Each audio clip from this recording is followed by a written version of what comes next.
I'm going to show you real quickly the check valve that we're providing to customers who are having some difficulty with overfilling. So if we have sent you a motor, this is just a placeholder unit that just has the tube. All the components have been taken out. But basically, when you receive your check valve, what we need to do is we need to insert the check valve between the exit and the motor. The motor being on this end, the bottle being on this end. What you're going to do is you're going to take this tube and you're going to splice it about 1 inch from the center of that hole. It doesn't need to be exact, but it's probably good enough.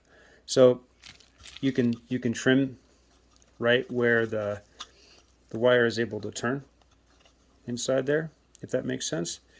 If you do it in the turn, it's going to be a little bit uncomfortable. So put it just far enough so that the tube is able to turn, and that the check valve sits perpendicular to the side of the lid.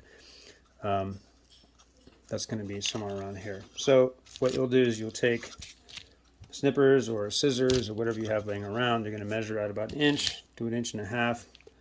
You're going to take a little snipper and you're going to cut that tube just like that. The second thing you're going to do is you're going to take your check valve. You're going to find the portion of it that looks like an arrow. So notice that this side is slanted on the top of the plastic. This side is flat. You're going to take the side that's flat and you're going to follow the direction of the air like it's pointing in a direction of the flow.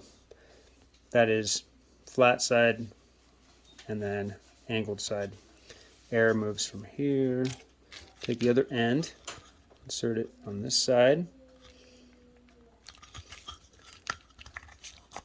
And when you tuck it in, it should be something like this.